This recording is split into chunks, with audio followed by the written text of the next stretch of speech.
And what does it mean then for us as a society that if we say the only way to get people to pay attention to us is to exaggerate the norm, to take something out of its natural context and to hyperbolize life, where everything is a high Java jolt, where just normal living at the speed of life is no longer an acceptable issue, and that everything has to be outdone. Everything becomes a spectacle upon a spectacle.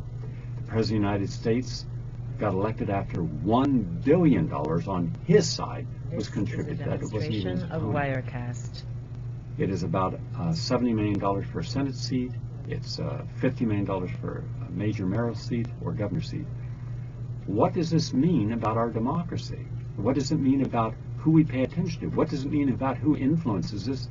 Is it only about involving ourselves passively but never actively and allowing other people to pay or become famous enough that they control our lives, our perception, our reality? The form is yours. Well, you touched on several points that is a demonstration I actually spent a lot of time on reporting in this book. The whole first chapter opens with professional wrestling, reality television. The second chapter is on pornography. And I think what you've touched on is the commodification of everything around us, which is what corporate culture does. Nothing has an intrinsic value. We've lost the capacity for the sacred. This is a demonstration of Wirecast. When you live in unfettered capitalism, and you can go back to the 1940s and read theorists like Carl Polanyi who wrote about this in The Great Transformation. You have built within the system a form of self-annihilation because you exhaust everything, human beings or human labor, as well as the natural environment, to such an extent that it collapses. And this is a demonstration ethic of of unfettered Wirecast. capitalism, which is on display in reality television, is essentially the ethic of the mentally ill. When you look at the qualities that it takes in order to become a winner on a show like Survivor, for instance, it is about self-aggrandizement, it is about betrayal, it is about manipulation, it is about the destruction of community. And what are you given in return? You're given fame or fleeting fame and money. And this is precisely the ethic of Wall Street. It's what Wall Street has done. It's why Goldman Sachs, as we speak, is walking away now after, $19 billion of taxpayer money being handed to them, channeled through AIG. Massive bonuses. And yet at the same time, we are shedding jobs at a faster rate since the 1929 crash. This is the danger of the commodification of a society, and the environmental crisis that we face is intimately linked to the economic meltdown because they are doing to the environment what they are doing to human labor. They are squeezing it for everything until they kill it. These corporations that are responsible for plunging us towards a kind of neo-feudalism are at the same time destroying the planet that sustains or the ecosystem that sustains the human species. And I think that what we're grappling with is not solely a political crisis or solely an economic crisis, but a moral crisis. And I certainly saw it in this book. There's a common thread that runs through it. It's this moral nihilism, this celebrity culture, this incapacity to value anything that is not commodified, i.e. given a financial value. We determine our success in life by the money we make, and that becomes its own morality. It doesn't matter how you get there. It is a disastrous kind of cult of the self. And I think that this is the product of a consumer culture that rose primarily after World War I, where corporations, through advertising, created consumption as an inner compulsion. It created a kind of frightening hedonism, a belief in the chasing after an elusive happiness, which of course only produced more anxiety within the society, which these corporations then promised to ameliorate or to solve through the sale of products or experiences or status or brands or anything else. And the rise of that corporate culture meant the destruction of authentic culture, American culture. It replaced something that came before.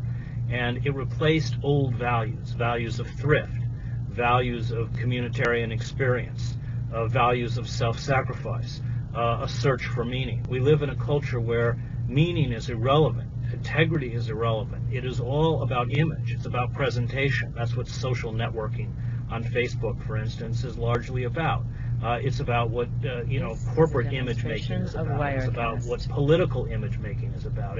If people have a negative opinion of what you're doing, you don't change your behavior. You change the public relations process by which image is disseminated throughout society. You saw the Israelis do this after the incursion in Gaza. They hired a huge public relations firm and started sending out the Israeli orchestra and theater groups to change their image. They didn't change their behavior, and that's just symptomatic of a commodity culture. This is a demonstration of Wirecast.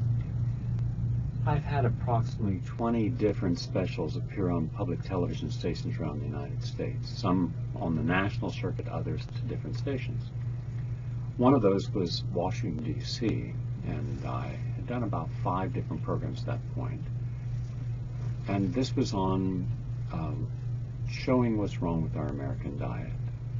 And I'd had David Slater, one of our in-house counsel, pour out that day, earlier in the day, how much sugar, by all standards, an average kid eats in a day. And it was 40 teaspoons.